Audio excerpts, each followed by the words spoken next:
Enchantment. Now I'll tell you a little bit about my background. I worked for Apple from 1983 to 1987. I was Apple's second software evangelist. So it was my job to convince people to write Macintosh software. After working at Apple for 4 years, I left to start my own software company. And then I became a writer and a speaker. I returned to Apple as an Apple chief evangelist, and then I stayed there another few more years. And then I left Apple again to start Garage Technology Ventures, where I still am. Along the way, I wrote about 10 books. This is my 10th. You'd think I'd get it right by now. So this is my 10th, maybe my final book. And I wanted to basically pass along my knowledge of how to enchant people. I started my career in the jewelry business even before Apple, and that was a business of enchantment because you're actually selling commodities in the jewelry business. It might be an expensive commodity like a diamond or gold, but it is still a commodity. So it's all about enchanting people with your design. And so I became a big fan of Robert Cialdini, who wrote a book called Influence, which I highly recommend, and also a book called How to Win Friends and Influence People by Dale Carnegie. And I wanted to put my own sort of 2 cents into the marketplace about how to influence and woo and persuade people. And I came up with this word enchantment. I wanted to own a word, just like Tom Peters owns excellence. I wanted to own the word enchantment. And so that's the goal. I've been in the tech business for about 25 years now, which is rather amazing in itself.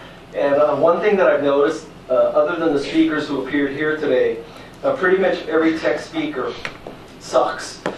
And so that's one key point about most tech speakers. And the second key point about most tech speakers is they go long. And that is a difficult combination to deal with, because if you suck and you go short, so what? It's okay.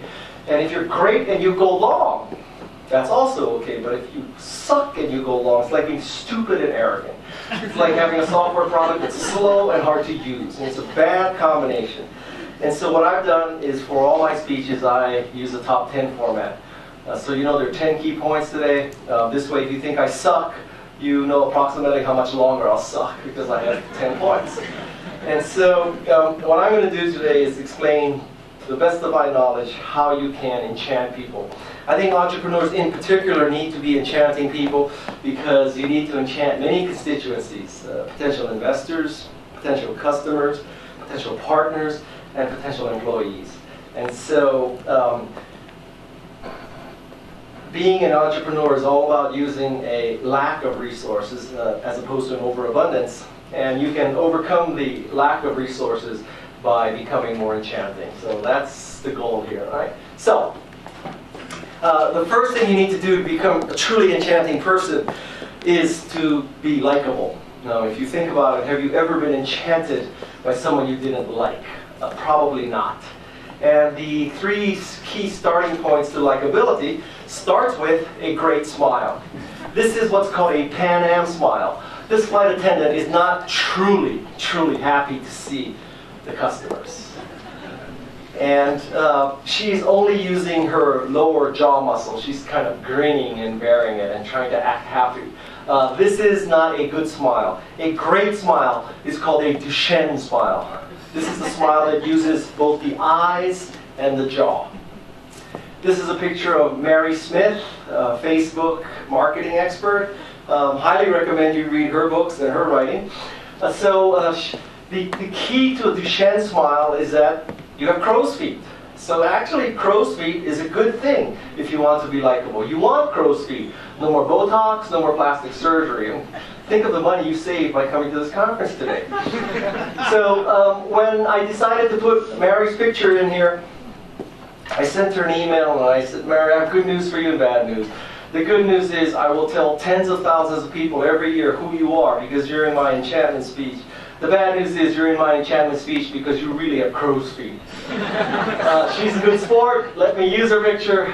Mary Smith, you want to make a Duchenne smile. Step number 1 in likability. Step number 2 in likability is to dress for a tie. You can dress in 3 ways for an audience. First, you could underdress. This is when you know everybody will be in business attire, but you're going to wear jeans and a t-shirt and sneakers. You are essentially saying to the people, "I don't respect you." You could also overdress. When you overdress, you are essentially saying to people, I'm better than you. I'm richer than you. I have better taste than you. Somehow you're communicating this vertical distance with your audience. This also makes you not so likable. What makes you likable is if you dress for peers, roughly equal. So dress roughly equal. I notice a lot of you are not wearing low shirts today. However, the concept is dress roughly equal to the people you're meeting with. And the third component of likability is the perfect handshake. This being a kind of a technical audience, I put up the formula here for you. This is the formula for the perfect handshake. I will make this PDF available later. You do not have to write this down right now. But it is about the distance between you, the firmness of your grip, the length of the handshake, the Duchenne smile, the temperature of your hand, the humidity of your hand. All these things make the perfect handshake. So this may seem like three rather simple things: great handshake, great smile, dressing for equals, but it's the key to likability. Step one is likability. Now, I'm going to show you an example of someone who is truly likable, someone you should emulate. This is a picture of myself with Richard Branson. This picture was taken in the speaker ready room in a conference in Moscow. Richard Branson asked me if I flew on Virgin, and I said, you know, Richard, I have to tell you, I've never flown on Virgin, and it's because I'm a United Airlines global services level flyer. So that's the highest level of United Airlines, and I don't really want to jeopardize my high standing with United by flying on any other airline. So at that moment, he just got on his knees and he started polishing my shoes with his jacket. And that is the day I started flying Virgin America. So I've been flying Virgin America ever since then. That was the turning point. And let me just tell you something. You know, if you think about it, how many of you are not using any Apple products right now? I mean, no Apple product, not whatsoever, okay? It's going to be a long time before Steve Jobs gets down on his knees and polishes your shoes. Just don't hold your breath, all right? And you might also look at Richard Branson's smile. That is also a Duchenne smile. I mean, he's just a seriously happy guy. This picture, I must admit, is slightly out of focus. It was because when I first met Richard in this circumstance, I had no idea what would happen. I didn't know he was going to ask me if I flew Virgin and get on his knees. So I had a camera with me, but it's a digital SLR, and I had the focus set to manual, not automatic. And so when he did this, I handed my camera to this person. I said, take this picture. I want this moment recorded. And it was set to manual focus, so she didn't focus it, so that's why this picture is blurry. And so that's why I put it in black and white, because it looks less blurry. But it is blurry. So, point number one, you want the likability of Richard Branson. Now, you can be likable, but not trustworthy. For example, you could like a celebrity, but not trust a celebrity. Charlie Sheen. You might like Charlie Sheen. That doesn't mean you trust Charlie Sheen. So let's go from likability to the next level, which is trustworthiness. The key to trustworthiness is to understand that it is not a chicken or egg issue. There is definitely an order. The order is you have to trust others, and then they will trust you. Did you know that if you buy an Amazon ebook, a Kindle book, you have 7 days to return it, no questions asked? Amazon is basically telling everybody, we trust you. You might be able to read that book in 7 days, return it for full refund, but we trust you. They have taken the onus upon themselves. We trust you, therefore, hopefully you'll trust us. Zappos is a great example. Millions of women trust Zappos enough to buy shoes sight unseen. If you had told me that a company was going to start to sell women's shoes without them trying it on or looking at it, I would have told you, you are nuts. No woman would do that. And yet, millions of women do this. It's because they have trusted Zappos. And one of the main elements of that trust is that Zappos pays shipping both ways. And the third and classic example of trusting is Nordstrom. The company that trusts people. You can return almost anything to Nordstrom, even if you didn't buy it at Nordstrom. There's apocryphal stories of returning tires to Nordstrom, and Nordstrom surely doesn't sell tires. So the point here is, if you want to be trusted, you have to trust first. The second point in trustworthiness is that you should become a baker, not an eater. A baker sees the world very differently from an eater. An eater sees the world as a zero-sum game. What I eat, you don't eat. What you eat, I don't eat. This is a limited pie. A baker sees the world very differently. A baker says, I can bake more pies, I can bake bigger pies. Everybody can eat more. You want to be a baker if you want to be trustworthy. You know, when Starbucks started, it didn't say that the total market for coffee is the addition of all the coffee shops in the United States. Let's figure out how many little coffee shops there are. That's the total addressable market. Starbucks expanded the pie for drinking coffee. They didn't simply rob the pie from independent coffee shops. So you want to be a baker, not an eater. And the final thing is to default to a yes attitude. That is, when you meet people, you should always be thinking, how can I help the person? If the person asks me to do something, I will by default say yes. Now you might think that this is a dangerous policy, but I will tell you, I've been doing this for a long time, and very seldom do people ask you to do unreasonable things. And in those rare instances when people ask you to do unreasonable things, usually that person is not worth enchanting.